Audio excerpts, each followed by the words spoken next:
Are you the type of person who waits to do the dishes when the sink is overloaded? Do you study for exams on the last day when you had months to do so? Tomorrow is the day, you tell yourself. Wouldn't it feel fantastic if you reached the end of the day and looked back with satisfaction on the things you have achieved? It feels great to get things done. It makes our brain's reward system very happy indeed. Yet most of us have a list of important tasks that we have been avoiding. Emails unwritten, projects not started, things we're putting off despite the fact that they are not going to be any easier tomorrow. Laziness is a nasty little affliction that affects everyone from time to time. Often, it's an attempt to avoid difficult or unpleasant tasks. But remember, laziness is a habit, not a personality trait. Overcoming laziness or the ability to do things that we do not want to do is a crucial part of gaining success. Although it's common and a natural part of life, it has the potential to completely consume us. I believe there are two kinds of laziness. First, there's the kind where you have been working your butt off for weeks and finally, after all your hard work, all you want to do is be lazy and do nothing. But then, there's the kind of laziness where you struggle to find motivation. Every time you think of something you would like to do or achieve, you cannot find the energy or drive to work toward it. This is the kind of laziness that I'm talking about. But how do you overcome it? Often our grand plans don't work out because they seem overwhelming. That's why one of the hardest things is to simply get started. Ironically, once you start tackling your plans, it will all feel less difficult and overwhelming, and you'll likely feel a lot less tense. So instead of stressing about your lazy nature, commit to taking baby steps. What's the smallest possible action you could take toward your goal? For example, you could go out running for only 3 minutes, do the dishes for 5 minutes, write on that report you've been procrastinating on for 10 minutes. I use this habit almost every day in some way. I set an alarm for 20 minutes and then see how much I can get done in that time. Usually it gets me motivated to keep going after the timer goes off, but if it doesn't, at least I did something. Some people like to set the alarm for 5 minutes, 10 or 30, but the basic principle remains the same.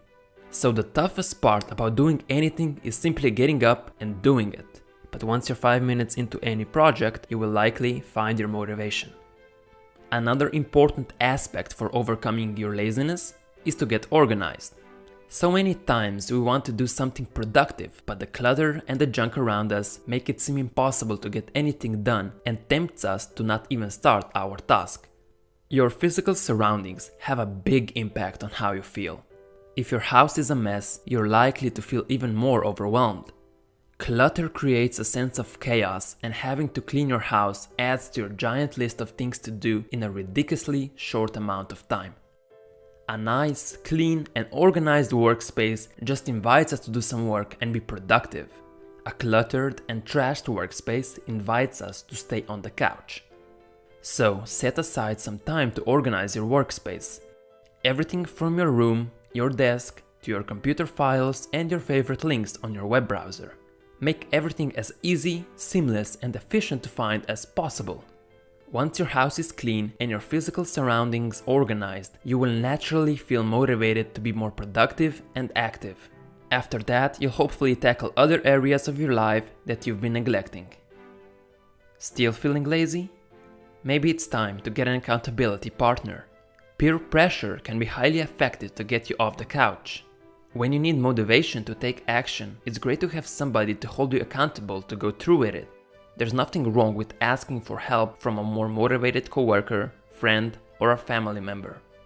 This is a useful way to get you up and moving because they will motivate you to do the work. You could even put your money on the line. For example, every time you don't accomplish the things you were supposed to, you give $10 to the person holding you accountable. Then we'll see for how long you will remain a couch potato. If you're not feeling social, technology might be able to help. Using goal tracking apps like Strides or LifeTick will allow you to set specific goals for yourself and to mark off when you do them. This provides two major benefits. First, it reminds you what you need to do and helps you keep yourself accountable.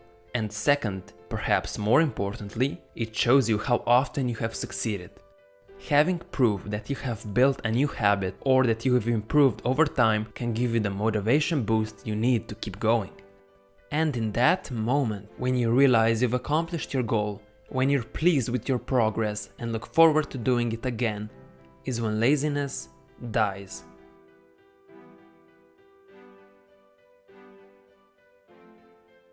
Everyone has problems. Some people have more, some people have less. But everyone has them and we will always have.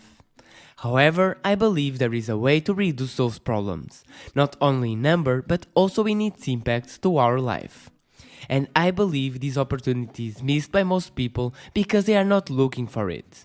This opportunity is called root cause analysis. Let me explain. Let's imagine it is a rainy day and when you arrive home you have water on the floor. Intrigued, you clean it. The next day it rains again and there's water on the floor again. And no matter how many times you clean it, every time it rains there's water on the floor. In this scenario, the water on the floor is what we call the problem. But you already know that the real issue is not that. The real issue is what's causing the problem, and that is the tiny hole you have on the roof. So, to fix the problem permanently, you call your roof guy to fix the roof. And just like that, no more water on the floor. And that's how we should look at our problems. But unfortunately, that's usually not what we do. Matt has been feeling anxious lately and is not sleeping that well.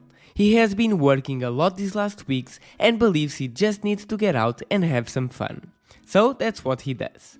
He parties hard Friday night and spends the weekend sleeping and watching Netflix.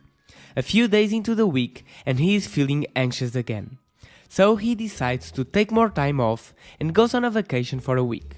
He feels amazing when he returns, but 1 week after coming back, he starts feeling anxious again. Not knowing what else to do, he goes to the doctor and asks for pills to treat anxiety. But the doctor wants to know more. Where is this anxiety coming from? After a few questions, the doctor finds out he has a lot of stress on his daily basis. Between tight deadlines and bosses yelling, he's struggling with a lot of stress and that is creating his anxiety. In this example, the anxiety is the water on the floor. But what do we usually do? We look for ways to clean the water, but whatever we do, it just keeps coming. So we think we are not doing it right and we find creative solutions to solve the problem, like putting a bucket to stop the water on the floor. But that will only work for a while, until the bucket is full and starts spilling water everywhere. Instead of focusing in the anxiety, we should try to understand why are we anxious in the first place, because it is probably where we need to act first. Matt should talk with his boss and change to a different project or even to a different company, but unfortunately he didn't. And when we don't take care of the root cause of our problems, something worse may happen. Matt didn't change his job, so the stress continued. Because of the high stress, he started eating less healthier, became more anxious over time, and slept worse.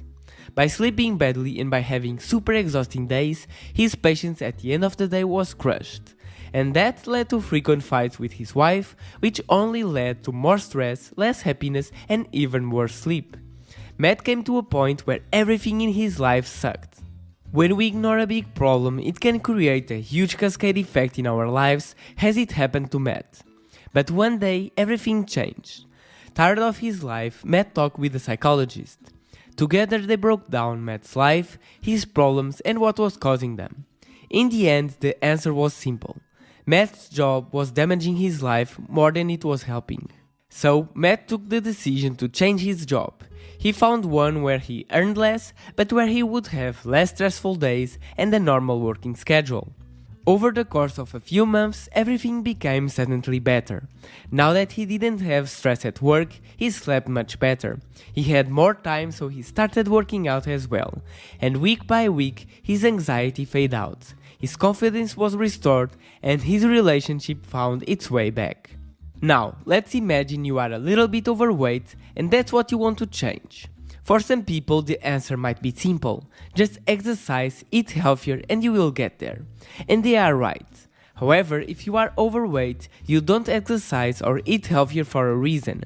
And unlike many people think, it's not just a matter of willpower. So you must ask yourself, why am I not exercising frequently?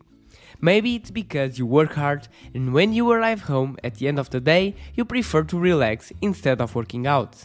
Why am I not eating healthier? Maybe it's because you don't have time to shop and cook, so you order food frequently that usually is not that healthy.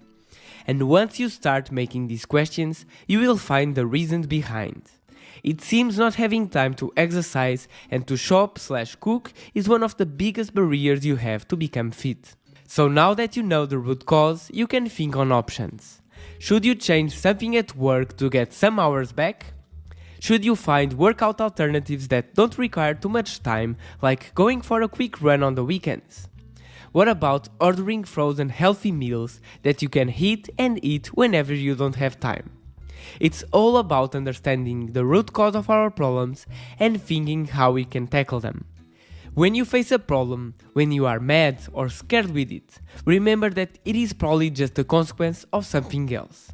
Use the root cause analysis to find out what. Your life will become much easier and you will finally be the one in control. I hope you enjoyed the video, subscribe for more, see you soon. When you try to do two things at once, you can't or won't do either well. If you think multitasking is an effective way to get more done, you've got it backward. It's an effective way to get less done. Right now you might be watching this video while clicking around the internet, watching the news on TV or brushing your teeth. You're trying to save time by doing multiple things at once. But multitasking is a lie. It's a lie because nearly everyone accepts it as an effective thing to do. It's become so mainstream that people actually think it's something they should do and do it as often as possible. We not only hear talk about it, we even hear talk about getting better at it. More than 6 million web pages offer answers on how to do it, and career websites list multitasking as a skill for employees to target and for prospective hires to list as a strength. Some have gone so far as to be proud of their supposed skill and have adopted it as a way of life. But the truth is, multitasking is neither efficient nor effective. In the world of results, it will fail you every time. And for some reason in today's society, doing just one thing at a time seems downright wasteful. But you're actually wasting time by multitasking. I doubt you'll remember anything from this video if you're doing something else right now. Stop and focus. So, why does multitasking cause a loss of speed, accuracy, and wisdom? It goes back to the limitations of our brain's deliberate system. While we might think we're processing tasks in parallel, our deliberate system is actually rapidly switching our attention between each activity. And when you switch from one task to another, it always takes some time to start a new task and restart the one you quit, and there's no guarantee that you'll ever pick up exactly where you left off. An interesting explanation comes from Sophie Leroy, a business professor at the University of Minnesota. In 2009's paper, titled "Why is it so hard to do my work?", Leroy introduced an effect she called attention residue. The problem this research identifies is that when you switch from task A to task B, your attention doesn't immediately follow. A residue of your attention remains stuck thinking about the original task. Even if you finish task A before moving to task B, your attention still remains divided for a while. Only by working on a single task for a long time without switching, you can minimize the negative impact of attention residue from other obligations, allowing you to maximize performance on this one task. So let's say you're writing an article for your job. You're fully focused on your work and you're nearing completion. Suddenly one of your coworkers comes by your desk to discuss a business problem. While this interaction might seem harmless, it actually left a huge dent on your attention. Now, when you go back to writing that article, your focus will remain divided and you won't be able to fully concentrate simply because you'll also be thinking about that interaction.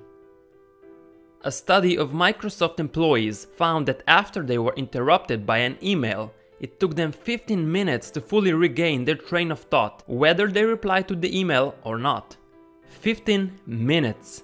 Just multiply the number of interruptions you get in your average day and you begin to see why it might not be good for your productivity to be constantly interrupted. This drawing should help you visualize the problem better. Here you can see how uninterrupted workflow looks like. And now, this is how it looks like when you get distracted. First, you have to switch, and then you have to reorient yourself for whatever you're about to do. The costs in terms of extra time from having to task switch depends on how complex or simple the tasks are. It can range from time increase of 25% to well over 100% for very complicated tasks. So, what does this have to do with multitasking? It explains that we are unable to fully focus at two tasks simultaneously and we have to keep switching between them, leaving us with attention residue. Multitasking more frequently doesn't make you better at it either. In fact, habitual multitaskers have been found to take longer to switch between tasks than occasional multitaskers.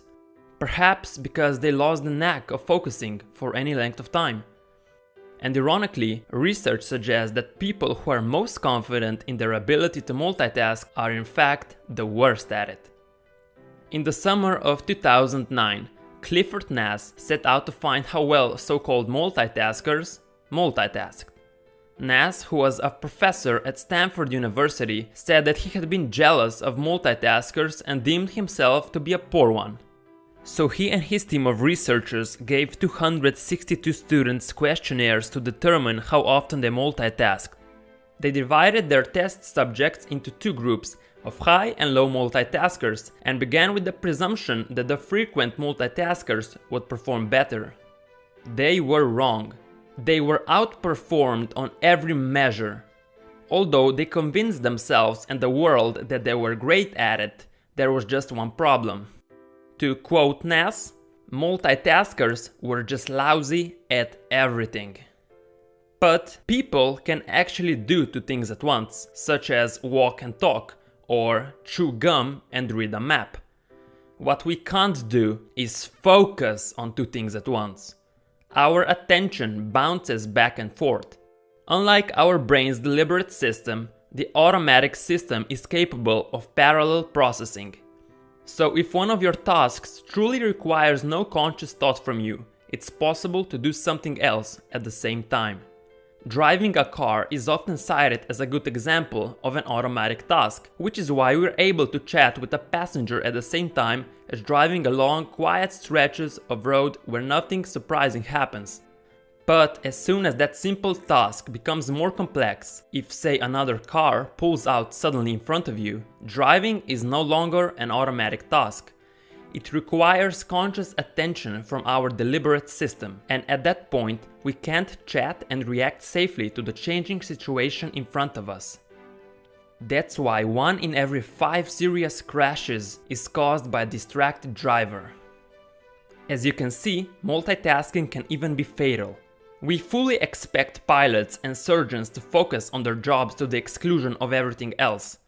We accept no arguments and have no tolerance for anything but total concentration from these professionals. So, why are we still trying to multitask? Stop thinking it's more efficient, because it's not. Stop internet surfing during phone calls, reading during meals, chatting while writing. Do one thing at a time.